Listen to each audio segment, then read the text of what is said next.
Assalamualaikum warahmatullahi wabarakatuh. Om Swastiastu, Namo Buddhaya, salam kebajikan. Sahabat-sahabat Tolang Sembilang yang saya hormati dimanapun juga berada. Kembali hari ini kita akan membahas bagaimana salah seorang calon presiden yang sampai hari ini masih kedodoran mendapat dukungan dari partai politik. Karena faktanya hanya Partai Nasdem yang mengukuhkan dirinya sebagai capres, sehingga saya selalu menyebutnya sebagai capres awal-awal. Siapa lagi kalau bukan Johannes Anies Rashid Baswedan Singh. Itu kalau mbak-mbak cantik itu menyebutnya seperti itu.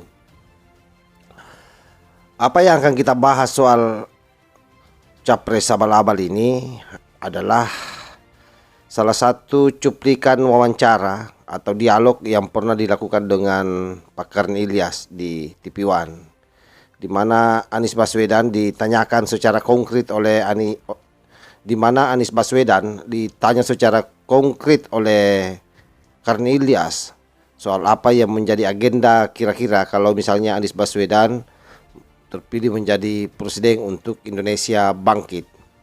Nah, bagaimana jawabannya kita bisa bayangkan apa yang diberikan oleh Anies Baswedan dengan kemampuan tata katanya.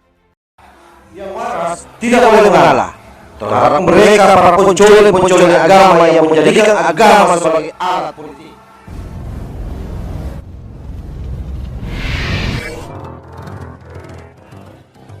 Seandainya itu terkabul, Mas Anies mau bangun apa dulu?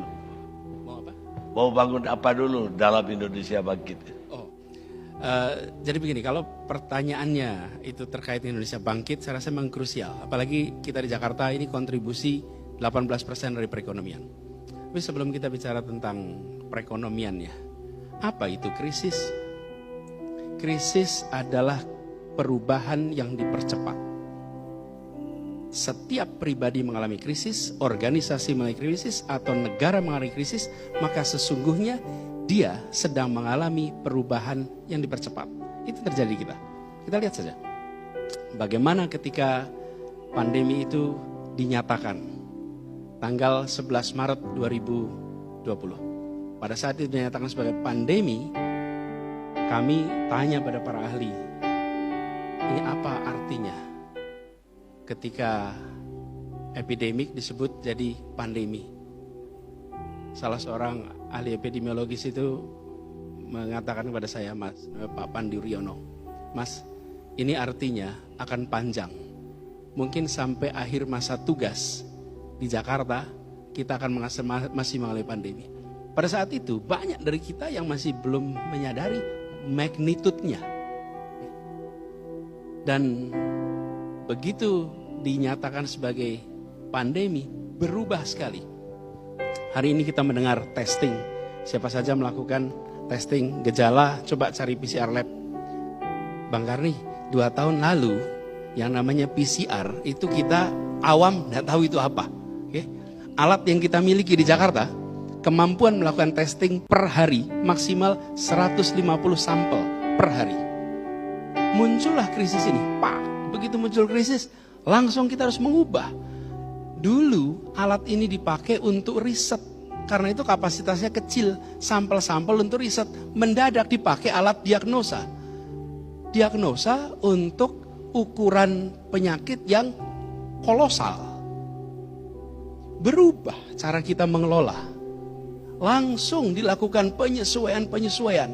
Dan ketika perubahan itu dilakukan yang sangat cepat, yang menjalani belum tentu merasakan atau memiliki kesadaran bahwa dia atau kita sedang menjalani perubahan yang dipercepat. Cuci tangan, higienitas, kita tahu tulisannya. Tapi begitu ada pandemi, kebiasaan cuci tangan muncul. Hand sanitizer di mana-mana. Mendadak yang namanya bersih itu menjadi sesuatu yang harus dikerjakan, bukan sekedar disadari.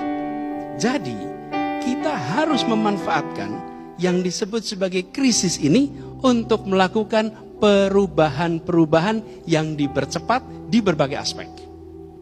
Sini masuk persoalannya. Perekonomian kita turun. Tapi perekonomian kita turun itu bukan salah hitung. Bukan ada investasi yang salah. Bukan ada kebijakan yang salah. Tapi ekonomi kita turun karena mobilitas penduduk dibatasi, interaksi antar orang dibatasi, sehingga transaksi yang sifatnya langsung turun. Tapi transaksi yang tidak face to face mengalami lonjakan. Baik sahabat, saya kira jelas ya. Kita sudah menyaksikan bagaimana Anies Baswedan. Buat saya ini lelucon buat Pak Karni Ilyas. Yang kita tidak habis pikir biasanya Pak Karni Ilyas kalau membuat pertanyaan ke orang lalu orang itu menjawab tidak sesuai dengan apa yang menjadi target daripada Pak Karni Ilyas, biasanya dicecar. Jadi kemudian aneh kalau Anies dibiarkan terlalu panjang bicara, tetapi apa yang dibicarakan sangat jauh dari konteks pertanyaan Pak Karni Ilyas. Karena yang dibahas adalah justru bagaimana dia menangani dan memberikan penjabaran terhadap COVID-19 yang terjadi dulu di Jakarta. Yang juga kala itu kita tahu bahwa Anies Baswedan gagal menangani COVID-19.